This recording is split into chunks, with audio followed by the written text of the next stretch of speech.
Hello everybody and welcome to the Glory Reds podcast. It's your boy Don Benito, and today we have got the latest and a very interesting take on what is going to be happening in Manchester United summer.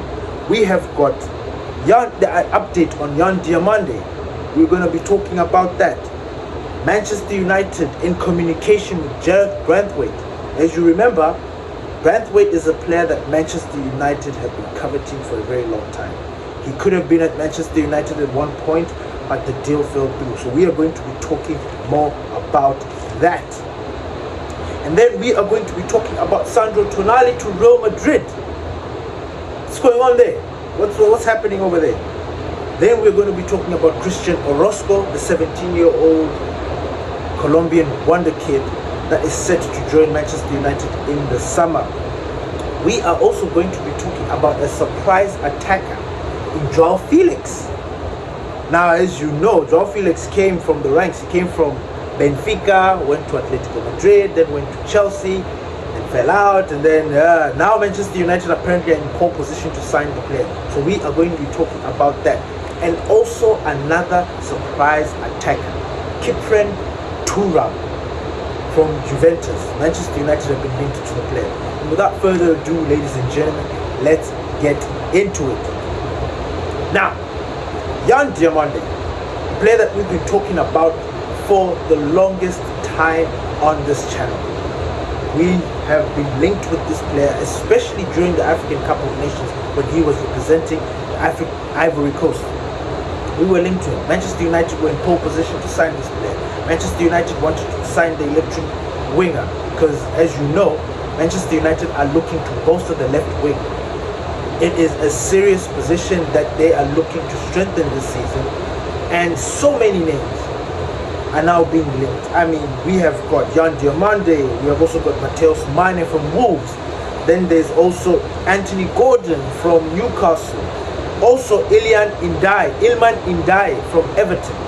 These are the names that have been linked with Manchester United. But we're going to be talking about Yan Diomande because it seems like that deal might fall through and Manchester United might be persuaded to look elsewhere.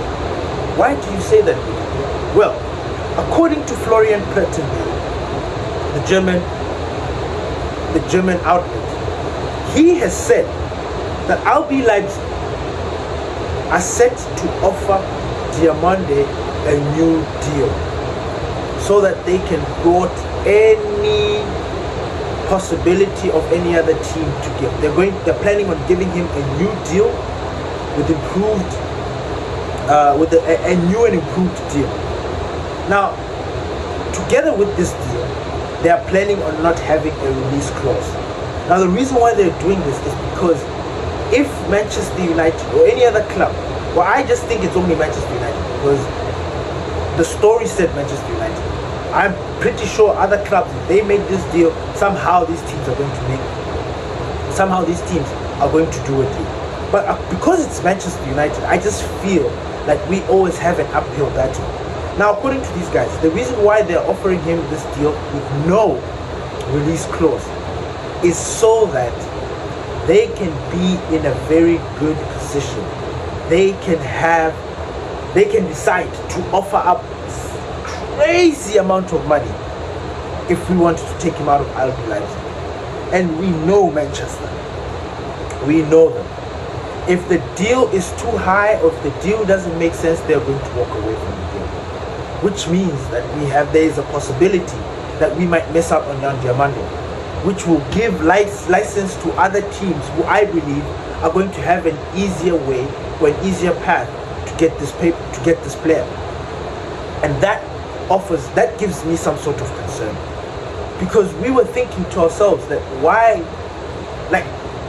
there's a reason why we wanted to bring him.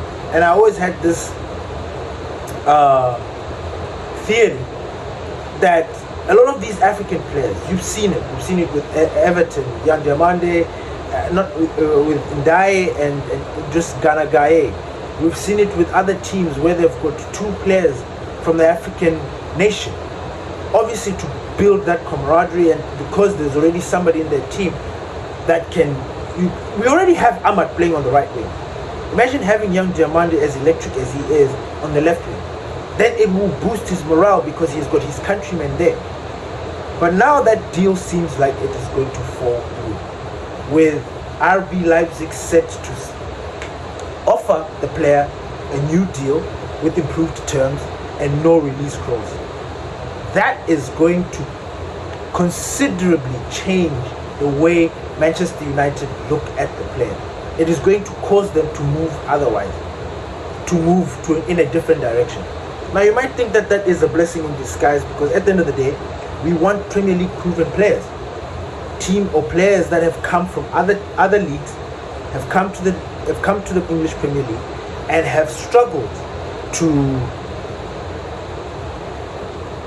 fall into to get accustomed to the league very quickly. So it is just one of those things that we're just thinking to ourselves, is it a blessing in disguise? Because at the end of the day, when you look at it, Manchester United are also linked to Matheus Mane from Wolves.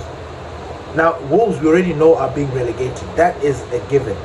We just don't know how much this package or how much this player is going to cost.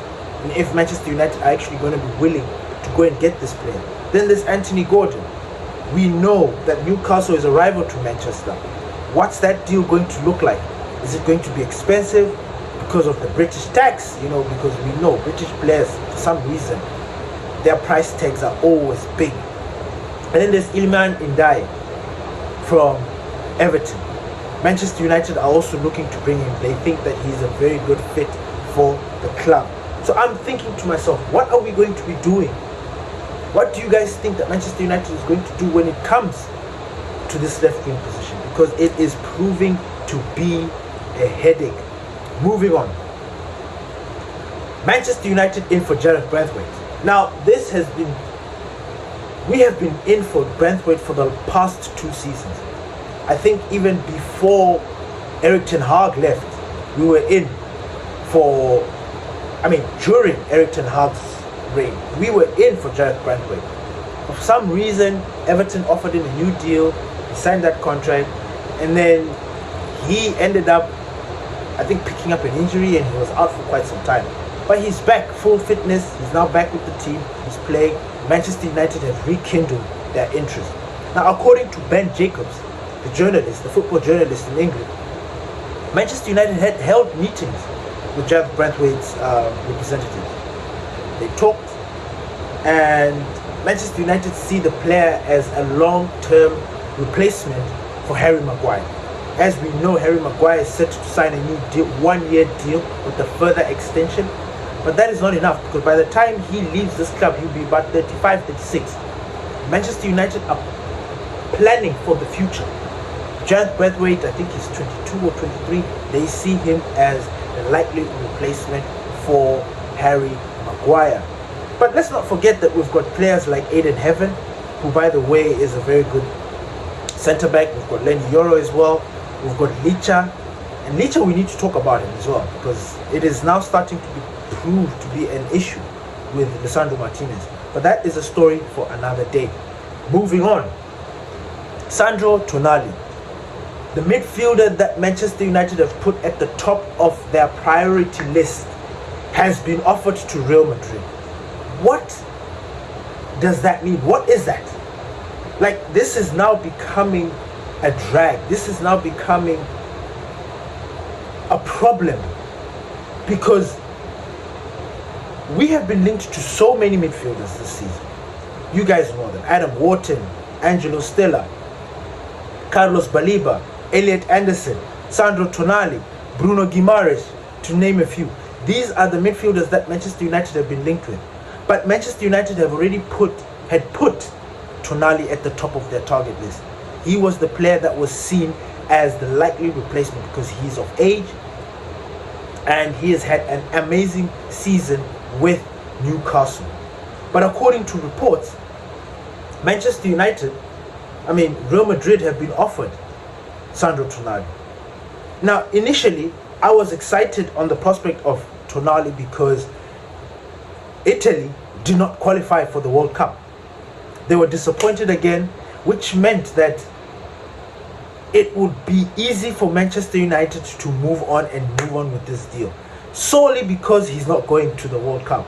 I was excited when I saw that, not excited in the sense that Italy are not in the World Cup, no. But when the news came out that Italy didn't qualify, it became even more appealing, because we thought to ourselves, I thought to myself, wow, okay, Italy not going to the World Cup. This gives Manchester United enough time to speak to the player and his representatives and try to bring the player in.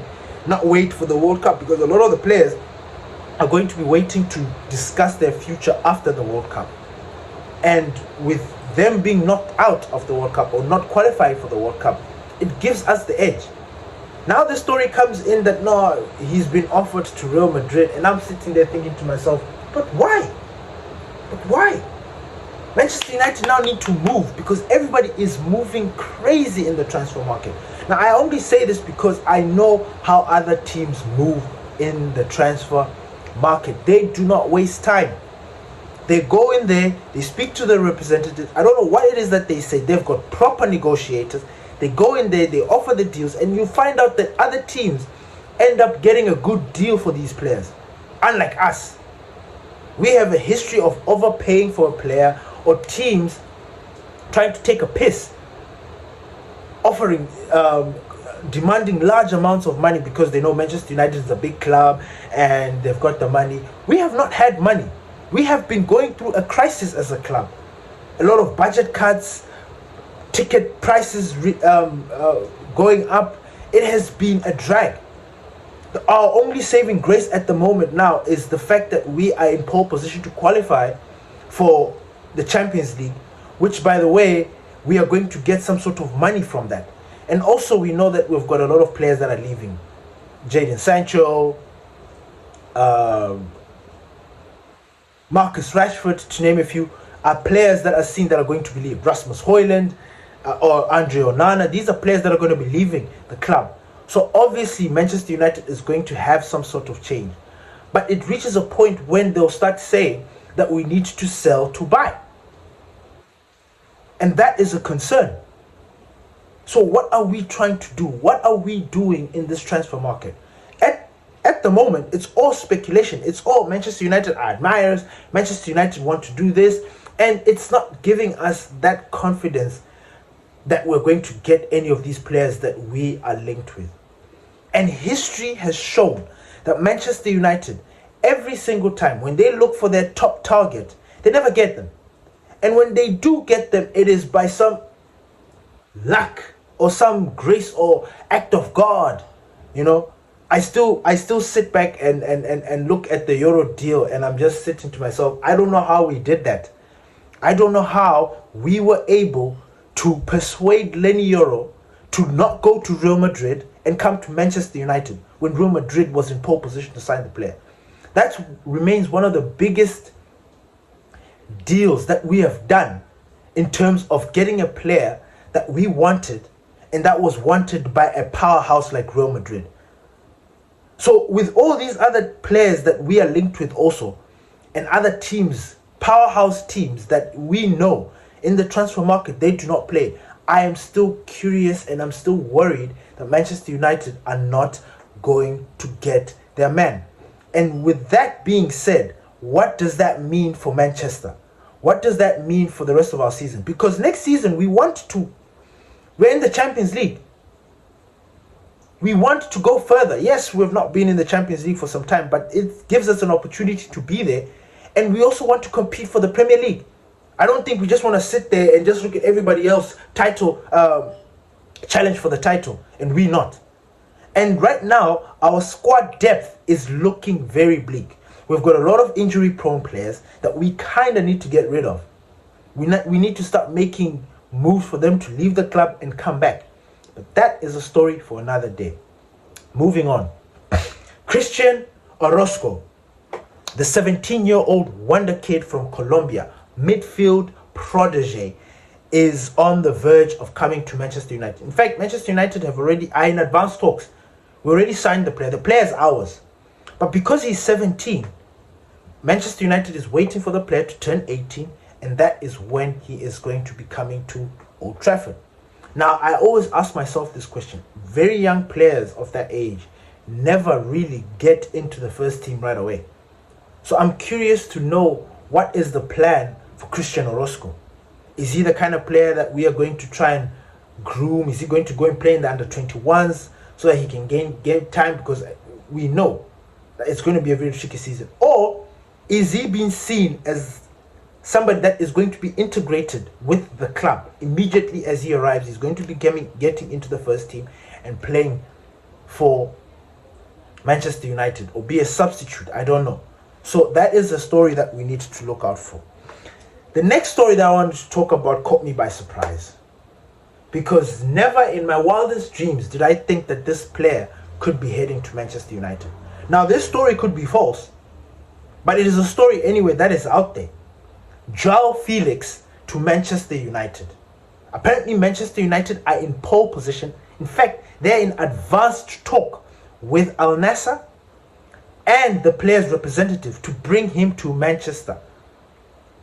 I just don't know how I feel about this deal, because Joao Felix, as we know, started his trade from Benfica, moved to Atletico Madrid for an astronomical amount of money, didn't really hit the ground running there, didn't really perform or live up to his price tag while he was out there, went to Chelsea on loan or something like that, and then he was bought on a deal, and then he went to Chelsea and he didn't really get some game time.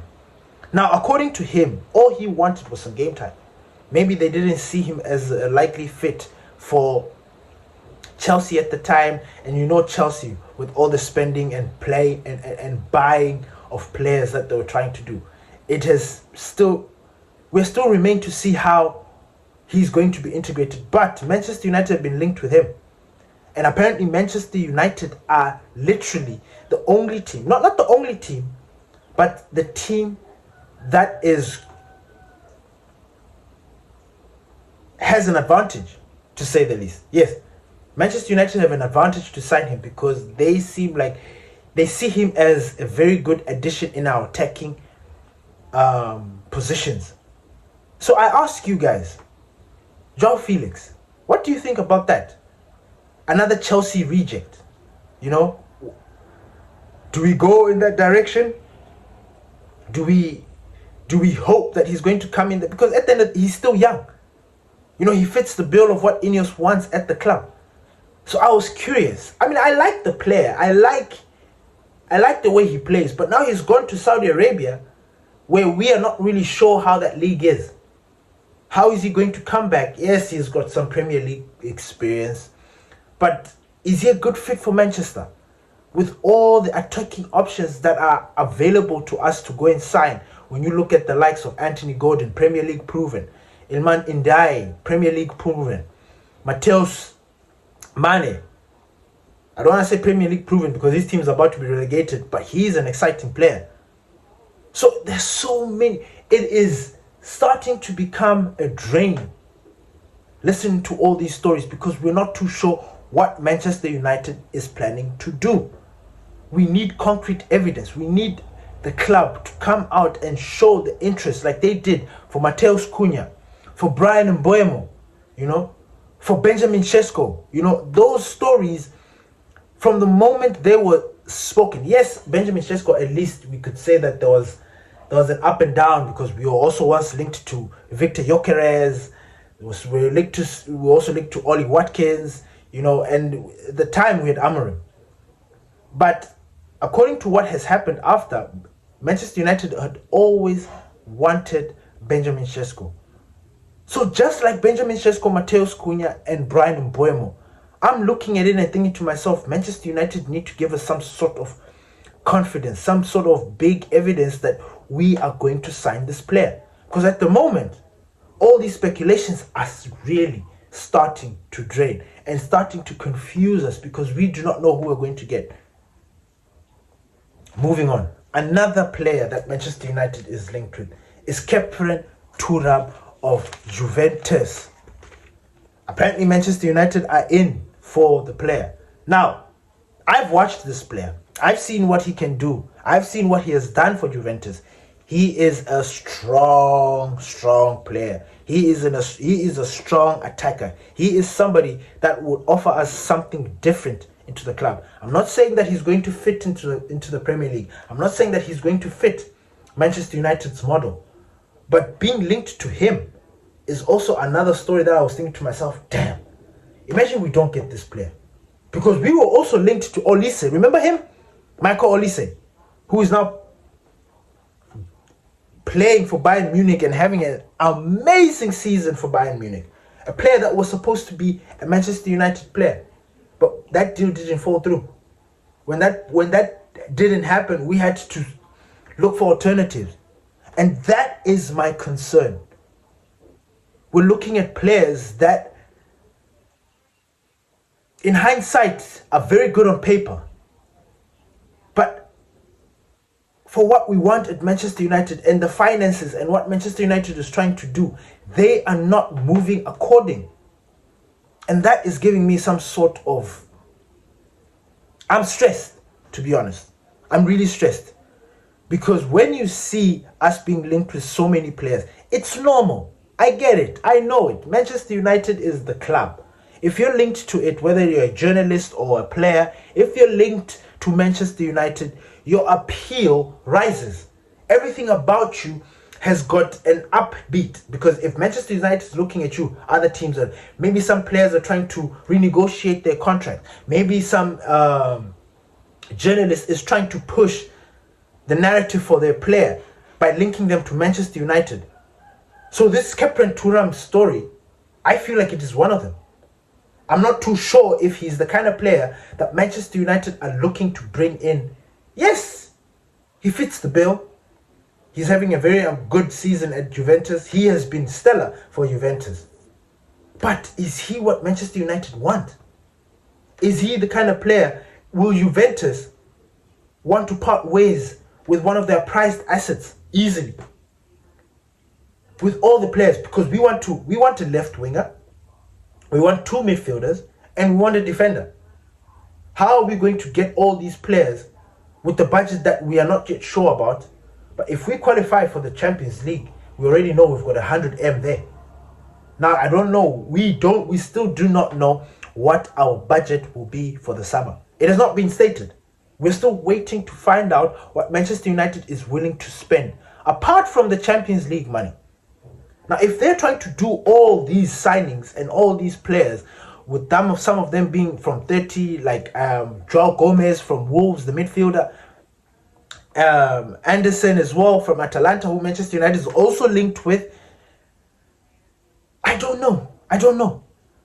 We are going to need a budget of at least 350 million to at least get 4 of these players. 350 million is a lot of money. And Manchester United, as we know, are struggling to raise that money. So I leave it to you, my fellow. What do you guys think? Who are the players that you would like? Because you know what? I have this theory that Manchester United, they follow social media. Yes, they might not be following Glory Reds, but they follow what the fans and what people are looking at and what people are talking about on the social media. They track these things. They want to see which player will fit the bill or which player fans are excited about or fans that would like to see at Manchester United. So I leave it to you. I ask you guys, first of all, do you think Joao Felix is going to fit Manchester United's model? Is he the kind of player that you want to bring in? Yes, we've got Bruno Fernandes there, his big brother. Maybe Bruno Fernandes will put him in line and tell him, hey, you need to get your act right if you want to play for this club. Or do you think it's just a waste of time? And then, Yan Diomande, with the story that is coming out with Leipzig wanting to offer him a new improved deal with no release clause so that they can demand astronomical amounts of money to price the player out of their club. Do you think these are the things that are going to thwart Manchester United from actually getting these highly possessed assets? Or do you think Manchester United are going to double down and say, you know what, we're going to get these players? I leave it to you.